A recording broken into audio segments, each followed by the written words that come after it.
No estás poseído por nada ajeno. Es tu propia vida anímica la que se ha sustraído de tu conocimiento. Por eso, tu defensa es tan endeble.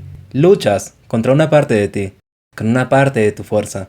No puedes luchar como si se tratase de un enemigo externo. Has entrado en oposición contigo mismo, y se ha vuelto independiente de ti. Y esa no es la peor parte.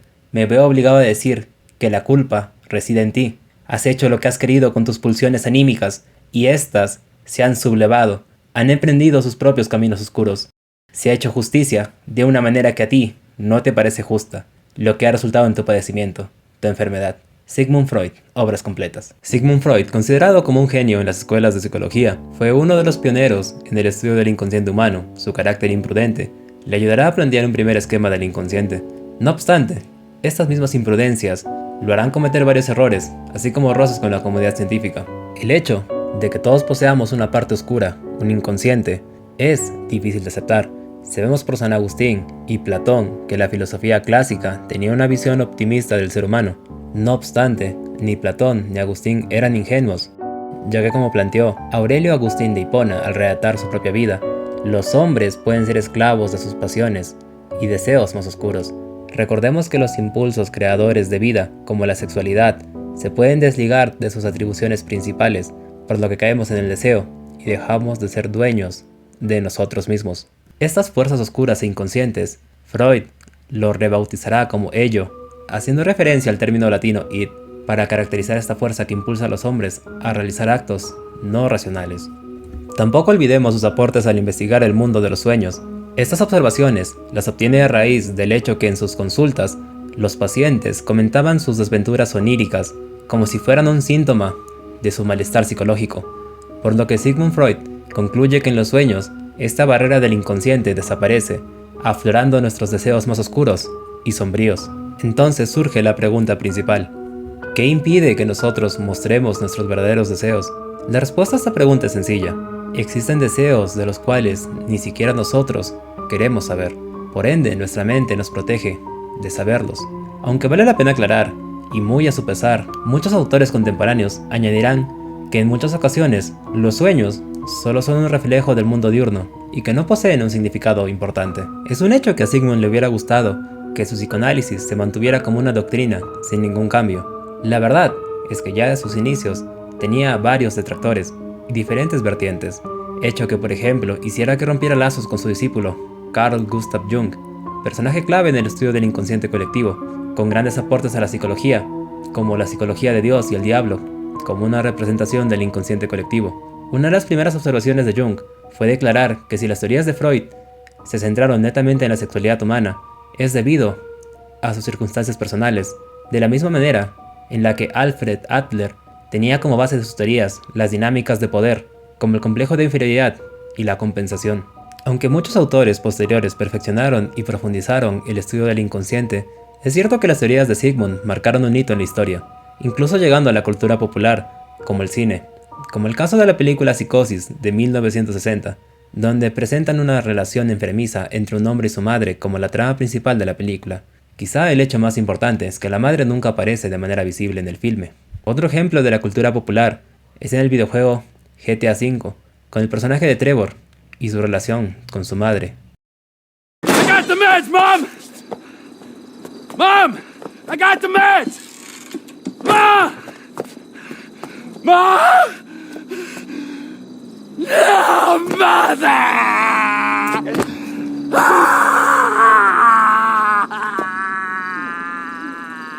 Es cierto que el director de la película Psicosis nunca explicó el esquema psicoanalítico en el que se basa su obra, pero esto no impide que se pueda analizar desde diversos lentes. Comencemos por Jung, quien también estudió esta relación desde una perspectiva filosófica, con su teoría del puer aeternus, o niño eterno, donde la relación con su madre devoradora termina por consumir la vida de su hijo, teniendo una relación que se caracteriza por ser controladora, posesiva y asfixiante. Desde una perspectiva netamente freudiana, ya se pueden apreciar tres niveles de realidad en la película, o incluso en la relación de Trevor. Empezando desde el nivel más bajo, tenemos el sótano, representado por el ello, la parte más irracional de una persona. El hijo es la parte consciente, o el yo, siendo una alusión a nosotros mismos. Y en la parte superior, donde se encuentra la madre controladora, a la cual nunca vemos, siendo una representación del superego o superyo. Finalmente, Desde el punto de vista de análisis transaccional, basado en la obra de Rafael Yunchaya, compositor, psiquiatra y psicoterapeuta peruano, expresidente de la Asociación Latinoamericana de Análisis Transaccional, describe otros 3 niveles de realidad de la psique humana o estados del yo, donde el superego será rebautizado como el nivel del padre, correspondiente a todos los mensajes y normas de cómo debe hacerse la vida. El estado adulto, siendo la parte racional, y el estado del niño, donde se encuentran todas las actitudes emocionales más genuinas de una persona. Tomemos por ejemplo el estado del padre. Este está compuesto por el estado padre, adulto y niño a la vez.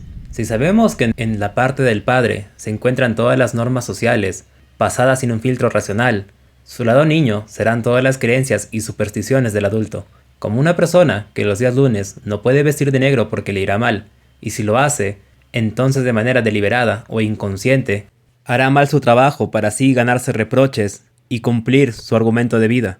Referente al esquema de 3 niveles, inclusive se puede hacer un paralelismo con Dios.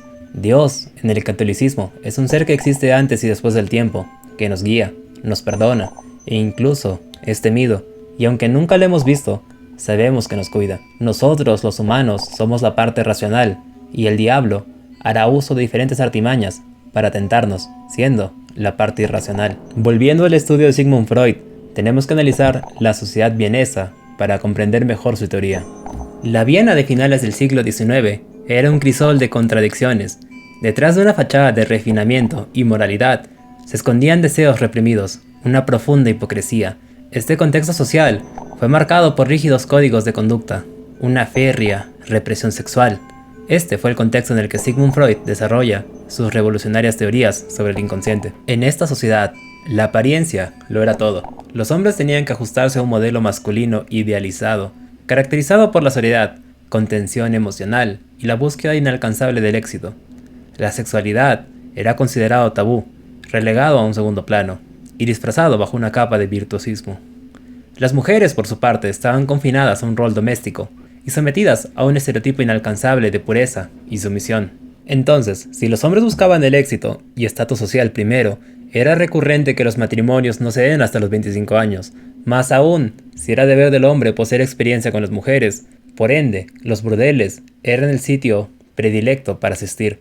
Entonces, toda la sombra reprimida fue proyectada en este lugar, como si toda la sociedad vienesa hubiera hecho un pacto silencioso, del que todos conocían y nadie hablaba. Sigmund Freud, nacido en Freiberg en 1856, se traslada a Viena en su juventud, y allí inicia sus estudios en medicina.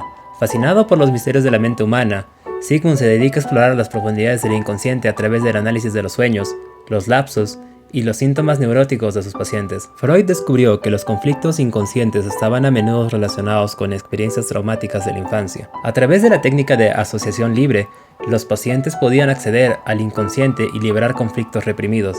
Dicha técnica surge a partir de la ineficacia de la hipnosis sugestiva, debido a que no todos los pacientes poseían el mismo grado de sugestión para la hipnosis. Entonces, el profesional de la salud debía pedir al sujeto que narre sus experiencias cotidianas o de su pasado, a fin de ubicar trabas, dudas o rectificaciones en la narración, siendo estos lugares donde el profesional debería poner más énfasis y tratar de pasar las barreras que había impuesto al sujeto.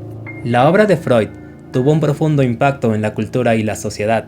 Sin embargo, sus teorías también fueron objeto de numerosas críticas y controversias, sin contar los errores que cometió durante su carrera profesional, como cuando recomendó el uso de un narcótico muy común para la época, elaborado a base de la hoja de coca, debido a que él experimentó y consumió dicho narcótico para descubrir sus beneficios en su estado anímico, hecho que posteriormente tendrá que rectificar y pedir disculpas. Para finalizar con la vida personal de Sigmund Freud, este contrae matrimonio en 1882 con Martha Bernays, con la que tuvieron hasta 6 hijos.